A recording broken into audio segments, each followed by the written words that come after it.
92, sendo bem específico em relação a isso, aquele desenho do Homem-Aranha e seus incríveis amigos que passava pela manhã naqueles programas infantis. Era um desenho que misturava o Homem-Aranha com a Flama, com o Homem de Gelo dos X-Men, então era um negócio assim, bem viajado. Mas era bem divertido, eu lembro que tinha, por exemplo, eles apertavam um negócio e tinha um quadro que virava, um quadro do Hulk ou coisa parecida.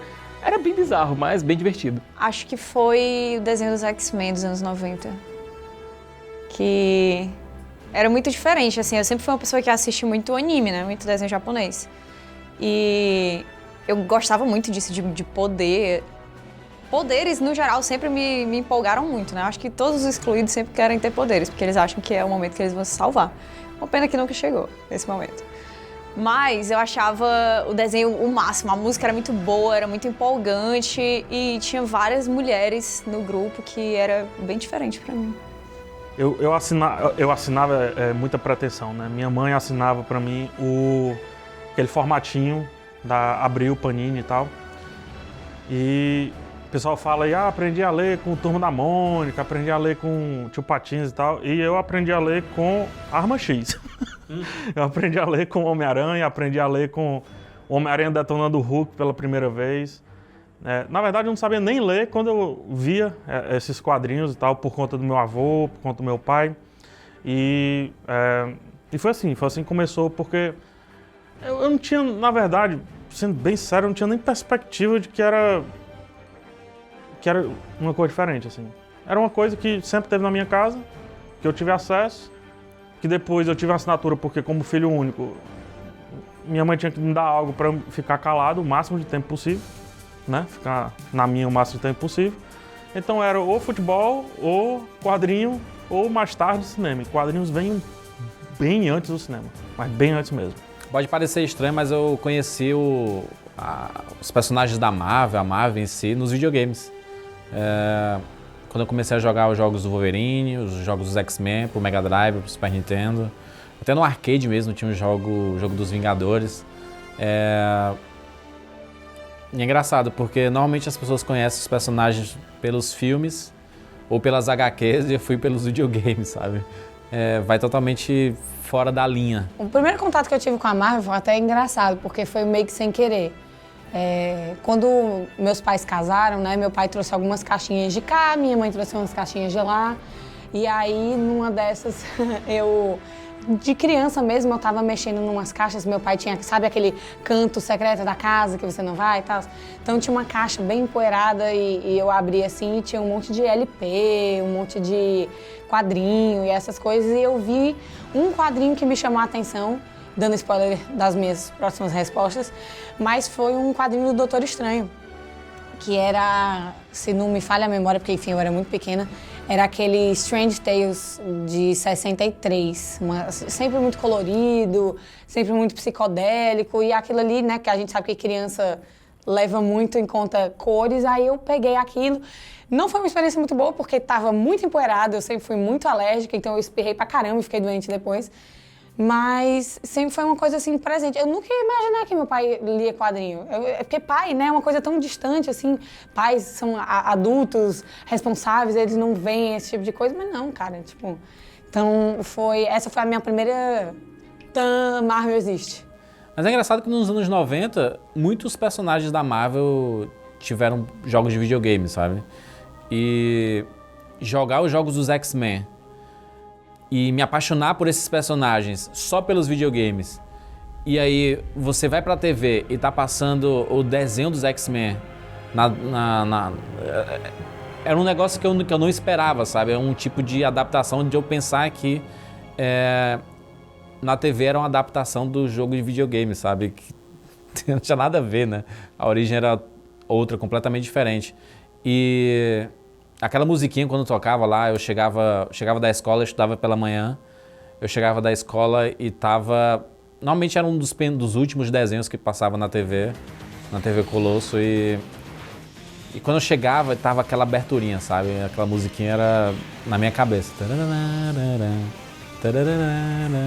Aqueles personagens voando, assim, você vê o Ciclope atirando. Olha, eu tinha uma infância que passava muito tempo em casa, era colégio, casa, colégio. Eu estava recuperando ainda de uma doença, eu perdi parte do meu rim. Então a minha vida era muito enclausurada em casa. Eu lembro que eu pegava alguns bonecos que eu tinha, aleatórios, por exemplo, uns bonecos do Changeman, Change Dragon, que era vermelho, eu brincava e dizia que era o Homem-Aranha, porque não conseguia encontrar a figura do Homem-Aranha aqui, por exemplo.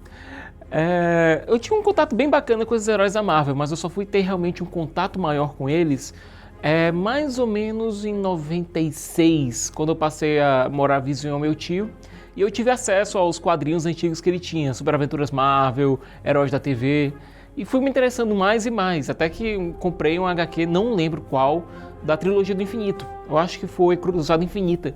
Comecei a ler, comecei a me interessar, foi mais ou menos a época que estava passando o desenho dos X-Men também, então começou a ter um interesse maior. Começaram a ser lançadas as aventuras dos X-Men, que eram nas quais os episódios do desenho eram baseados. Então eu comecei a ter minha coleção de quadrinhos própria a partir daí. Eu imagino os super-heróis da Marvel mais polvo, sabe? Eles parecem mais comigo. Não que eu seja um deus do trovão, não que eu seja um homem que veste armadura de ferro, mas eles parecem bem mais humanos, sabe? E eu senti essa diferença nos super-heróis. Eu não sabia a diferença de Marvel e DC, mas eu sabia que os personagens tinham diferenças. E foi assim que eu conheci nos videogames e me apaixonei por tudo isso, sabe? Os videogames me apresentaram basicamente esse universo de super-heróis aí. Mais tarde, assim, eu acho que eu já tinha uns 15 anos, eu descobri uma coleção gigante de Tex dele, né? Tex é maravilhoso e tudo. E quando eu descobri, aí eu fui entrevistar meu avô, né? O tino de jornalista, historiador batendo, né? Aí eu, não, se meu avô tem uma coleção de Tex, é porque tem outras coisas aí. E aí eu fui perguntar, e ele gostava de tudo, cara. Gostava de Homem-Aranha, adorava o Hulk. E pelo meu avô gostar muito do Hulk, quando me perguntava na época, qual é o teu herói favorito? Eu dizia, não, é o Hulk, na época, né? É o Hulk. E eu nunca tinha assistido um episódio do Hulk do Lu Ferrigno lá. Tinha assistido um episódio, mas eu dizia pra todo mundo que assistia. Porque meu avô falava tanto, que aí eu...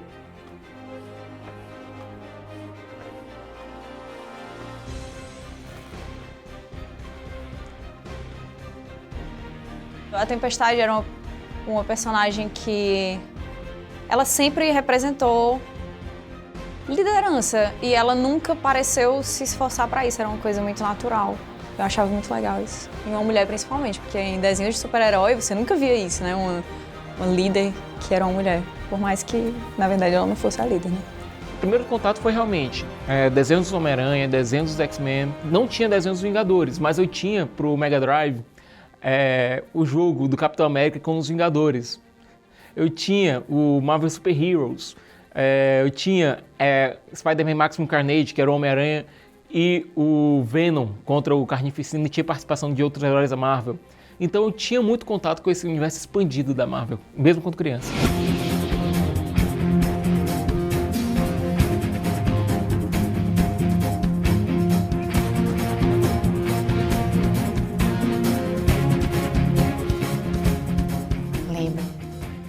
Eu lembro, eu tava na época com uma pessoa que não curtia nada que na época era nerd, porque era feio, né? Hoje você pode, eu sou nerd é massa, todo mundo gosta de Star Wars e tal. Mas naquela época não era uma coisa assim muito legal não, sabe? Você, né? Você era nerd, o pessoal já ia logo achando que você era estranho, que você... Nossa, eu tinha amiga assim perguntando, nossa, mas tu gosta de umas coisas, né? Eu gosto de umas coisas. E aí eu tinha um grupo de amigos que gostava dessas coisas. E independente de ser nerd ou não, a gente sempre foi muito ao cinema. Independente se foi na quinta ou na sexta, dependendo aí. A gente ia muito e o filme da vez, vamos lá, um Iron Man, vamos ver qual é. Despretensiosamente eu fui ao cinema e, caralho, o que eu vi foi incrível. Foi aquilo ali tudo na minha frente. Caraca, bicho, isso é real mesmo, é real? Não é real, não é real. E aí você sai, começa aquela discussão, porque pra mim é coisa de fã, né? Você sai do cinema e aí você tem aquele momento, com seus amigos. Pronto, esse foi o meu momento. Eu falei, ok, eu vou curtir essa parada aí, se tiver mais eu vou agradecer, muito bem, obrigada. Eu fui assistir os filmes da Marvel, já existia Cinema com Rapadura, fazia parte do trabalho, né, ia assistir. Eu sentia uma empolgação por parte da equipe, do Cinema com Rapadura, do Thiago, do PH.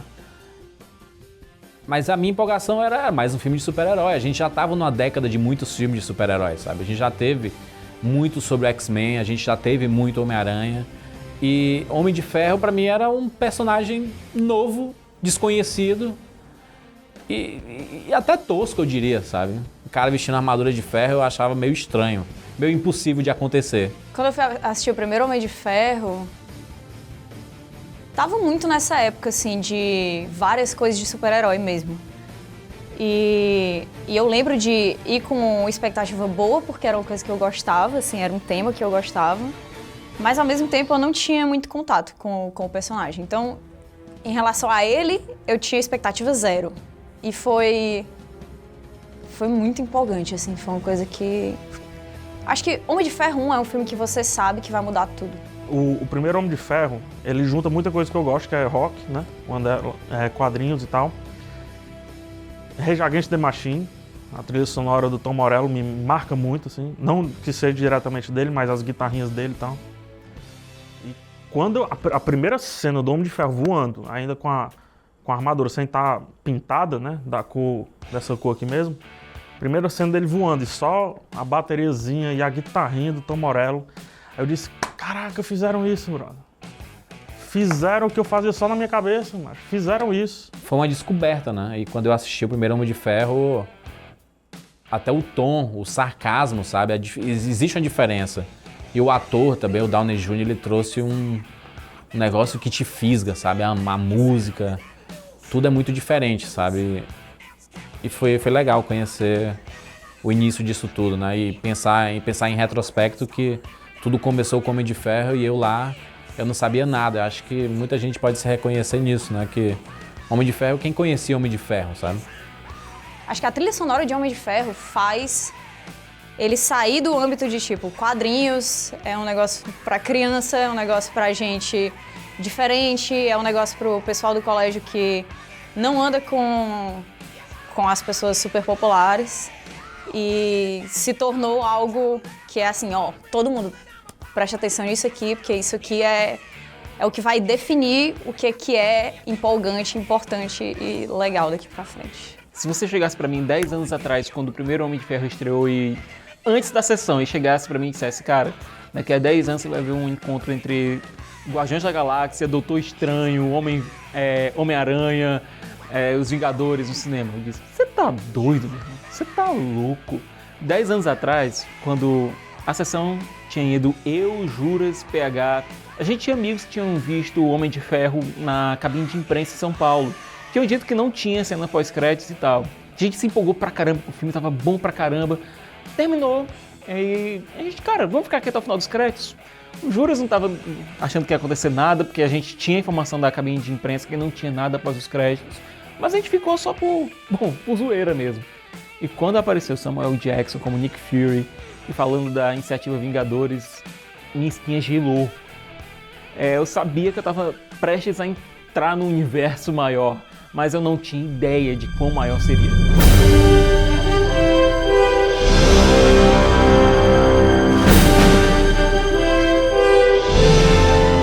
Eu sempre imaginei que o Homem-Aranha era meu personagem favorito, sabe? Porque eu amo o personagem, amo os filmes. Eu consigo gostar, por exemplo, do Homem-Aranha do Andrew Garfield, que é um Homem-Aranha divertido e tudo, é como eu imagino o personagem, a forma dele que ele inspira as pessoas. Porque eu vejo nele o herói, sabe? O herói que não é milionário como a maioria desses heróis. Você vê o Homem de Ferro, não tem esses problemas financeiros, sabe?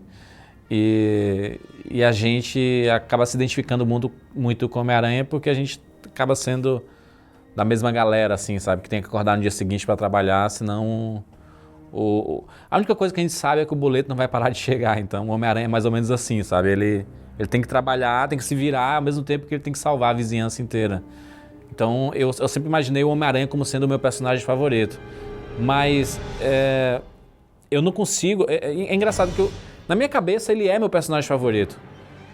Mas eu não consigo parar de pensar nos X-Men, sabe? Os X-Men acabam sendo os heróis que eu gosto de consumir, sabe?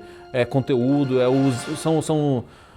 Toda vez que eu consumo alguma coisa dos X-Men, eu penso sobre o mundo de forma diferente, sabe? É um universo que me transforma, sabe? Dos X-Men. Antigamente eu posso dizer que o meu personagem favorito na Marvel era o Homem-Aranha.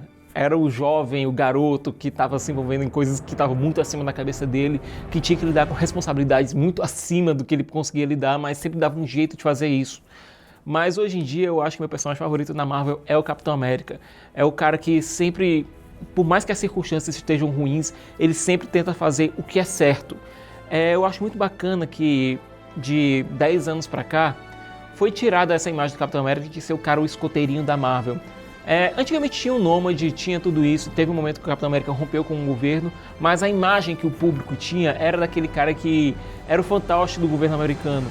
Mas hoje em dia a imagem que o pessoal tem do Capitão América não é do cara que serve aos interesses americanos, mas sim que serve ao povo americano, ao sonho de ter uma vida melhor. Eu dei spoiler dizendo que meu personagem favorito era o Doutor Estranho porque eu curto a jornada do herói dele. Por que eu digo isso? Porque era um cara extremamente bem-sucedido já. Era um cara que ele já estava ok na vida, assim, profissional, não pessoal, né? Mas dá um ruim grande na vida dele. Dá um ruim, assim, grande de, tipo...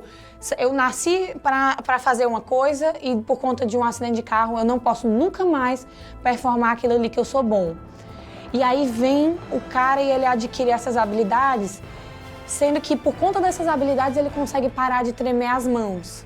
Então se ele parar de usar os poderes dele, as mãos voltam a tremer. Então eu fico imaginando, imagina a força que esse personagem tem para ficar se segurando. Ele se segura para não tremer, sabe? Isso é uma coisa que eu acho muito louvável. E ele ainda mais não usar isso pro bem próprio e salvar outros e se aliar com outros heróis, isso para mim eu acho muito, muito massa. Começou como Hulk, porque por influência total. E pro Hulk, assim, cara, o pré-adolescente, o pivete, assim, o Hulk a gente desvaloriza muito o Hulk. Desvaloriza muito o Hulk. Mas o Hulk, cara, esse bichão, quando você mostra pra uma criança, cara, ele é a essência perfeita do quadrinho, cara. Ele é a pessoa maximizada, ele é a pessoa exagerada, ele é a pessoa que tá aqui, você vê a pessoinha e depois você vê um treco verde gigante, sem controle. Eu acho que pra mim o Hulk é uma definição mais próxima dos quadrinhos que a gente teria de poder. Poder é algo ruim, poder é algo que leva muita gente a fazer coisas absurdas, é só a gente ver como é a nossa necessidade. Os quadrinhos tentam mostrar o lado bom do poder, mas o Hulk ele fica no meu termo perfeito. Porque ele tem o poder, ele se descontrola com esse poder, com o lance da raiva, com o lance de tudo. Mas, cara, visualmente, ele é, de todos, a parada mais quadrinho que tem. Mais quadrinho. Então, pro pré-adolescente, adolescente ali, o Hulk é ninja, por mais que ele não seja furtivo. Quando eu era pequeno, eu não entendia esse lado social. Eu vim entender mais velho a profundidade dos X-Men, sabe? Mas arcos como Dias de Futuro Esquecido, que eu conheci no desenho, era muito legal, porque eles falavam de preconceito numa época em que o preconceito era velado, sabe? Era escondido. E ele usava os mutantes como metáfora, sabe, para um monte de coisa. O Magneto e o Xavier como metáfora para várias coisas. E quando criança você não compreende muito isso, mas quando você envelhece, tendo crescido, escutando, jogando, consumindo X-Men, você entende que a mensagem que eles queriam passar era muito mais profunda, sabe? Então, os X-Men acabaram se tornando, por muito tempo, meu universo de super-heróis favorito, por isso que eu adoro os filmes dos X-Men. Eu sei que tem problemas e tudo, mas eu adoro aqueles personagens, aquele universo. Mas aí o Homem-Aranha, pra mim, talvez o Homem-Aranha represente a mesma coisa que representou pra Marvel, assim. Se eu comecei lendo Homem-Aranha, por coincidência, no HQ, com o Hulk, detonando o Hulk, diga-se de passagem, o Homem-Aranha representa a mesma coisa pra Marvel. A Marvel ia acabar 3 vezes, e o Homem-Aranha salvou a Marvel 3 vezes. O Homem-Aranha salvou a Marvel quando fez crossover com outros heróis, que ia acabar.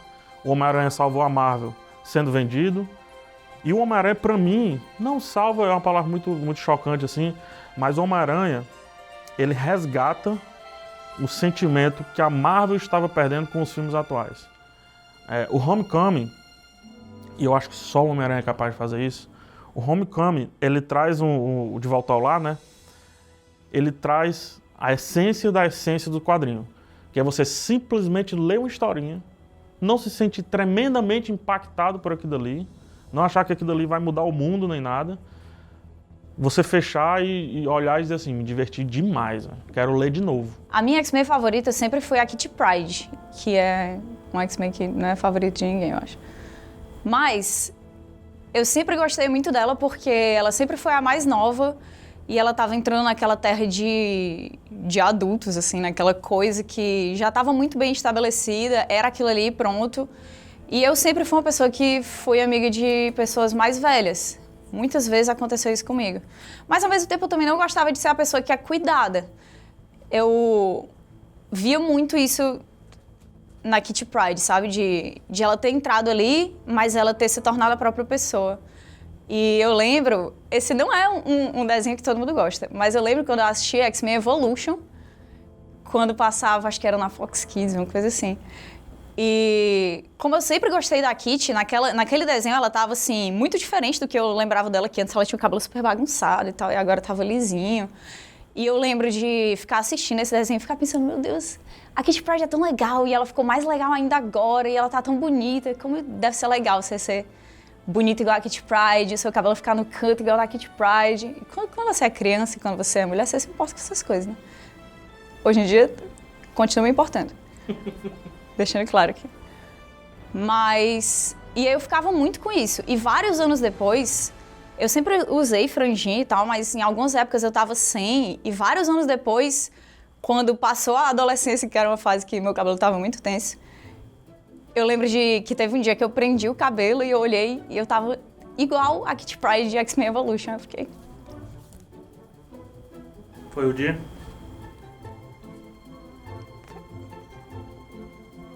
E o Steve Rogers, para mim, é tão complexo em relação a isso, porque por mais que ele use as cores da bandeira e aquilo represente muito para ele, o que é mais importante para ele não é isso, mas sim o povo, mas sim fazer a coisa certa.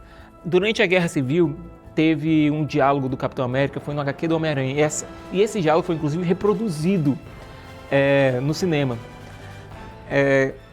Quando você sabe que você está certo numa coisa, por mais que o mundo esteja dizendo para mudar de posição, você para e diz, não, eu não mudo, você tem que mudar. Aquilo cimentou muito a imagem do Capitão América na minha cabeça. Porque sempre temos alguns momentos em que nós estamos contra a parede, que está tudo contra você, basicamente o mundo, família, trabalho, tudo está dizendo para você ser algo, fazer algo, pensar de algum modo. E nisso o Capitão América ele tem aquele senso de decência, que também é uma das coisas que me atrai muito no Superman. Que ele diz, não é assim que tem que ser, não é porque o mundo é desse jeito que eu tenho que aceitar o mundo do jeito que ele é. Eu posso fazer o mundo mais próximo do que ele deveria ser. Por mais que eu não consiga fazer tudo sozinho, por mais que eu não consiga realizar essa visão idealista do mundo sozinho, mas eu posso fazer a minha parte.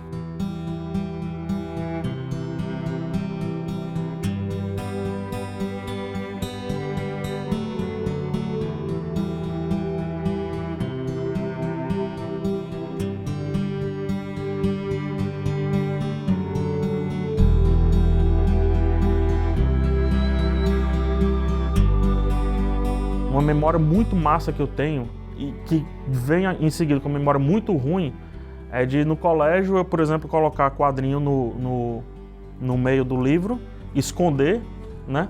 E depois ser capturado por isso, não ser suspenso, mas chegar muito próximo de ser suspenso. E aí eu posso dizer para esse cara que valeu a pena. Matar uma aulinha ali, colocar um quadrinho ali dentro do livro de biologia, aí, macho, valeu a pena. Poderia encontrar a pessoa que me tirou, porque essa pessoa estava certa, diga-se de passagem. Mas eu poderia encontrar a pessoa que me tirou, aí os canal, assiste aí. Ela tá certa, mas eu poderia fazer isso. foi o seguinte, eu tava chegando em casa de uma aula, colégio, curso, sei lá o que era. E era um sábado à tarde. Eu cheguei em casa e eu entrei no quarto dos meus pais e a minha mãe tava, tipo, deitada assim no ombro do meu pai e eles estavam vendo um filme. Aí eu fui entrando assim no quarto pra ver se eles não estavam dormindo. Quando eu olhei na televisão, simplesmente estava passando Homem de Ferro na televisão. E meus pais lá vendo, tipo, como quem não quer nada. Aí eu olhei assim, aquela cena. Meu irmão, eu nasci pra essa família, ó. Aí me enfiei lá no meio, já liguei pra minha irmã, ela foi lá também. E foi aquela cena, tipo, aquela sensação. Tava todo mundo prestando atenção no filme. E eu tava, tipo, lá, assim, o filme tava só de white noise, assim, na minha frente. E eu tava, caraca, eu tô com meu pai e com a minha mãe, jogado numa cama, num sabadão, vendo um dos meus filmes favoritos. É isso aqui, ó. Não é mais nada não, é isso aqui. E continua sendo isso aqui? De momento, tu diz? É. O momento mais legal Marvel? Não, isso. Tá com pessoas que tu gosta, assistindo coisas que tu gosta. Pra mim, tudo se resume a isso. Tudo. Um jogo, uma saída ao cinema, dividindo uma pizza. Eu não divido, tá? Porque eu como ela inteira, mas enfim. Pra mim é isso. Pra mim é a companhia. Pra mim é você fofocar naquele filme, é você falar de caramba, eu queria que ele tivesse feito isso e não aquilo. Pra mim é isso. Olha, a minha memória mais afetiva com o universo cinematográfico da Marvel ou qualquer outro filme da Marvel sempre vai se relacionar com as pessoas, sabe? As pessoas, ver a reação das pessoas, o impacto delas com os super-heróis, pra mim é uma coisa que não tem preço, sabe? Quando a gente assistiu Vingadores lá em 2012, numa sessão de meia-noite, e ver a reação das pessoas todas com os olhos brilhando, sabe?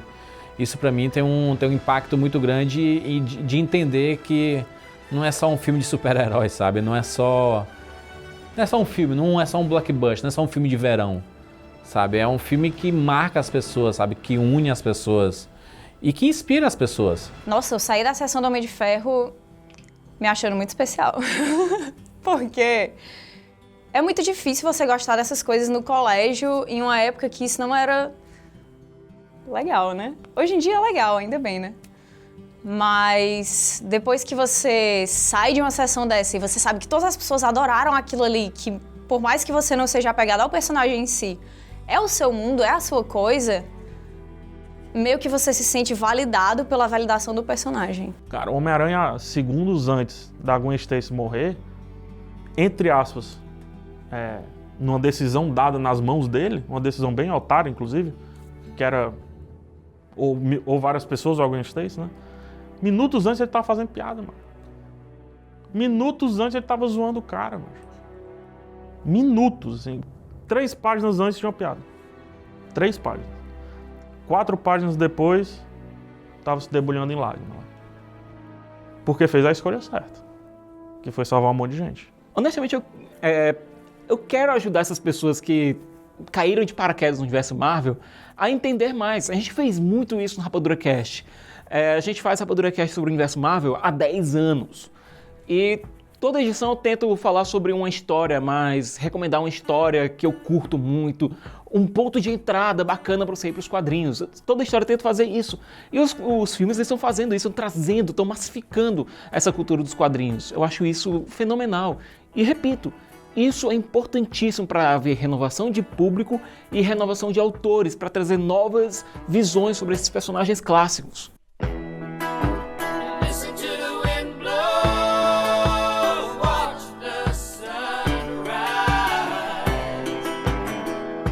Mas pensando ainda sobre influência, inspiração e tudo, eu lembro quando eu fui para Disney em 2014, e a gente foi na Universal Studios, e tem uma área, tem praticamente um bairro dos super-heróis, né? E eu lembro quando eu vi um cara, né, um cara que se veste de super-herói. Lá em Orlando tem pessoas que se vestem desses super-heróis, né? E tinha um cara que se veste de Capitão América, sabe? O cara igual, o cara alto, forte, parecia o Chris Evans mesmo, sabe? E ele andava, as crianças todas paravam, sabe? Assim, caraca, é o Capitão América, sabe? E a gente mais velha, a gente sabe que não é o Capitão América. Mas para aquelas crianças, sabe, a inocência e a crença no super-herói e como ele encarna esse personagem, sabe, de olhar para as crianças tudo olhando com os olhos brilhando assim, meu Deus, é o Capitão América. E ele olha assim para as crianças, tudo bem, crianças? E aí as crianças, Capitão América, Capitão América. E aí ele tira foto e tudo mais, aí tem um momento que ele olha assim pro tempo e... Estão me chamando. Crianças, vou ter que sair numa missão. E aí ele sai. E as crianças... O engraçado, assim, toda a reação genuína é muito legal. Mas quando ele sai, a reação das crianças entre elas, assim, de olhar e dizer assim... Viu, Capitão América, caraca! Eu sempre fui a menina no grupo de meninos e eu jogava videogame, eu jogava RPG e várias vezes as pessoas me viam como uma pessoa estranha. Que assim, né?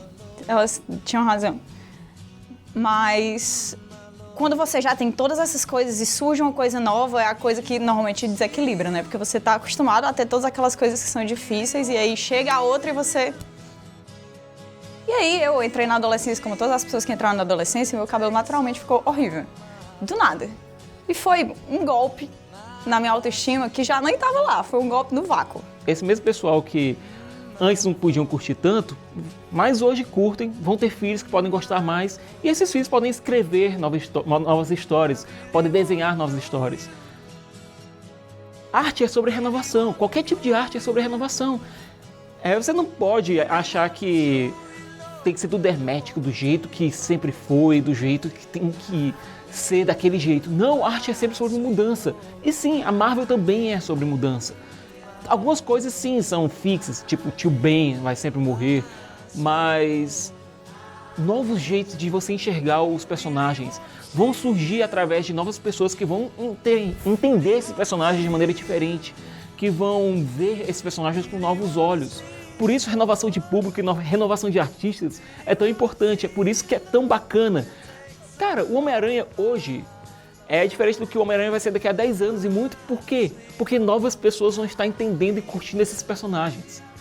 Isso é muito importante. Eu tinha muito essa vontade de ser padrão, de voltar a ser padrão em algum ponto, que foi uma época que eu estava muito desconfortável com o meu corpo, que eu também tinha crescido muito rápido, de um jeito esquisito. E eu sei que tem muitas meninas que passam por isso, e que tiveram nesse momento, e que estão nesse momento.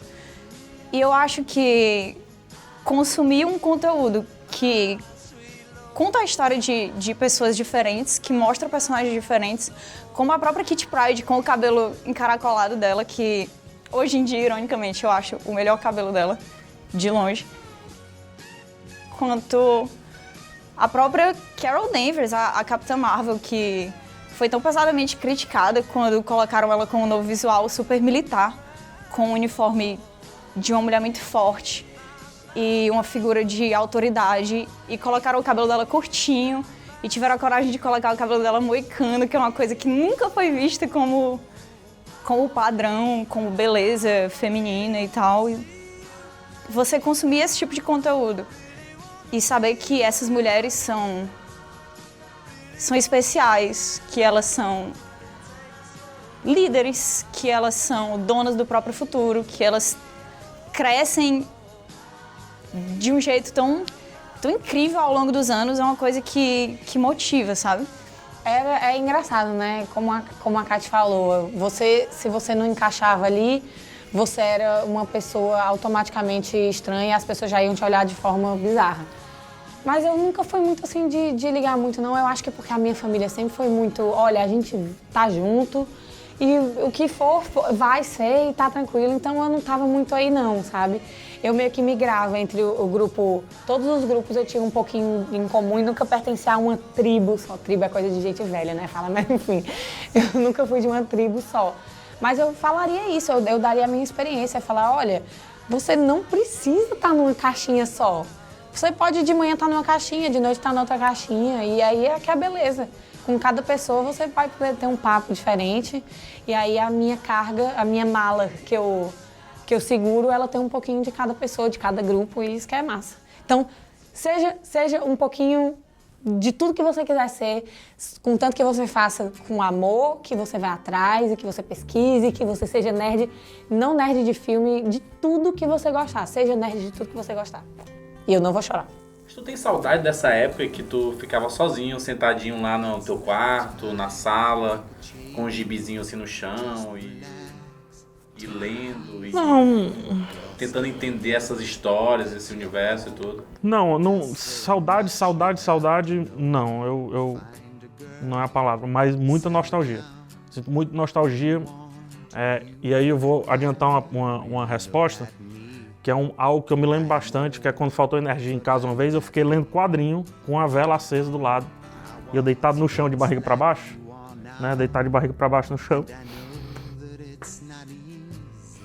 É isso que a gente vai ver daqui a alguns anos, sabe? Essa pequena geração que cresceu com filmes de super-heróis, a cabeça delas para esse universo super-herói vai ser completamente diferente, sabe?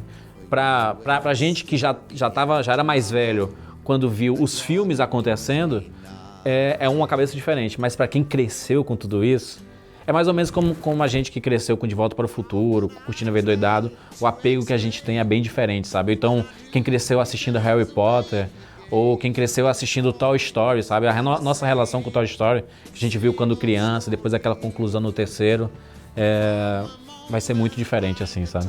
Eu sempre fui uma pessoa muito insegura, extremamente insegura. Eu acho que quando você é menina, é mais fácil você ser insegura muitas vezes, porque a pressão em cima de você também é muito grande o tempo inteiro. Ser nerd de filme de tudo? Porque o ser nerd em geral é quando você gosta tanto de uma coisa a ponto de você pesquisar e ir a fundo, né, dessa coisa. E isso sempre foi uma coisa muito presente.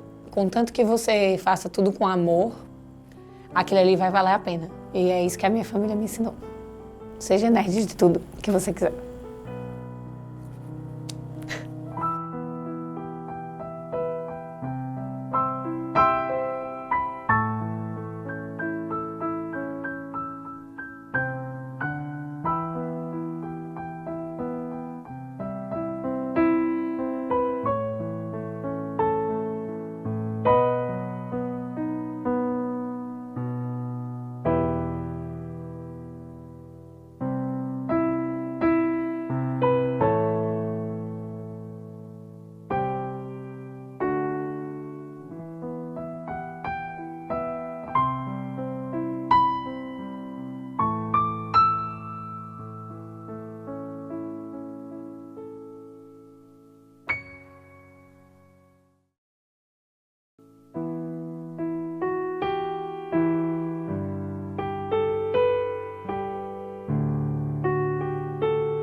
Destruído, macho.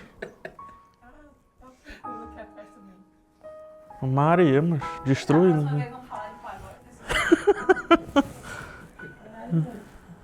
Acho que até de pagode eu choro.